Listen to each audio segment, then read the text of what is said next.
Daycare workers? What's the story of the kid who was abused at home? Emma came in wearing long sleeves again. It was 92 degrees outside, middle of July in Phoenix. And this 4-year-old was covered neck to wrists in a purple turtleneck. That was the 4th day in a row. I'm Rachel, and I'd been running Little Stars Daycare for 6 years, long enough to know when something was very, very wrong. Her mother, Patricia fucking Whitmore, was exactly the kind of parent who made my job hell. Corporate lawyer, designer handbag collection, and that cold smile she'd flash while signing Emma in late every single morning. She paid the $1,850 monthly fee on time though, so my boss Mr. Henderson told me to be accommodating. The first real sign was 3 weeks into summer session. Emma refused to take off her sweater during outdoor play. My assistant Julie tried to help her, and Emma absolutely lost it. Screaming, sobbing, backing into a corner like a trapped animal. That's when I saw them. Bruises, dark purple ones circling her upper arms like fingerprints, perfectly spaced like someone had grabbed her hard and shaken her. "Emma, sweetie, who hurt you?" I asked gently. Her face went blank.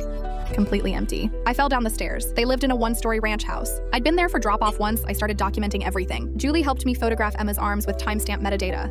2 days later, Emma came in with a split lip. "I ran into the coffee table," she whispered before I even asked. A week after that, I was changing her after a bathroom accident and found belt marks across her back. Thin, raised welts that made my stomach drop. "Emma, baby, you can tell me the truth," I said, my hands shaking as I helped her into clean clothes. "Mommy says I'm clumsy," she said in this tiny, robotic voice. "Mommy says if I tell lies, I'll get hurt worse." I called CPS that afternoon. Caseworker named David Chen came out within 2 hours, interviewed Emma while I stayed close. Patricia showed up during the interview, 30 minutes early for pickup, and I watched her face cycle through shock, rage, and then this terrifying calm. "Rachel, could I speak with you privately?" Her voice was ice. David was still with Emma in the playroom. My coworker Marcus stood nearby, close enough to hear everything. Patricia stepped so close I could smell her Chanel No. 5.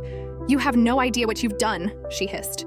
"Do you know who my husband is?" "Judge Whitmore, Maricopa County Superior Court. You just made a very stupid enemy." My heart was pounding, but I looked her dead in the eye and said, "David, you should hear this. Mrs. Whitmore is threatening me for making a mandatory abuse report." Patricia's face went white as David stepped out of the playroom, his phone already recording. "Mrs. Whitmore, I need you to step back," David said calmly. "Threatening a mandatory reporter is a felony in Arizona." "I didn't threaten anyone," she started. "Actually," Marcus cut in, holding up his phone, "I've been recording since you walked in." "You absolutely did. Want me to play it back?" Patricia grabbed Emma's hand so hard the little girl yelped. David immediately stepped between them. "Mrs. Whitmore, I'm removing Emma from your custody right now under emergency protection. You can cooperate or I'll have Phoenix PD here in 3 minutes." I watched Patricia's whole world collapse in her eyes. The designer armor cracked. She knew she was caught. Emma was placed with her grandmother that night. The investigation found medical records Patricia had been hiding. 2 ER visits in 6 months for accidents. Judge Whitmore filed for divorce within a week and got full custody. Patricia was arrested 4 days later for child abuse and threatening a witness. 3 months later, Emma came back to visit our daycare with her grandmother. She was wearing a tank top and shorts, laughing, playing like a normal kid. She ran up and hugged me so tight I cried. Her grandmother pulled me aside and whispered, "Thank you for seeing her, for really seeing her." Patricia got 18 months and lost all parental rights. I got a commendation from the state licensing board, but honestly, watching Emma play without fear was the only reward I needed.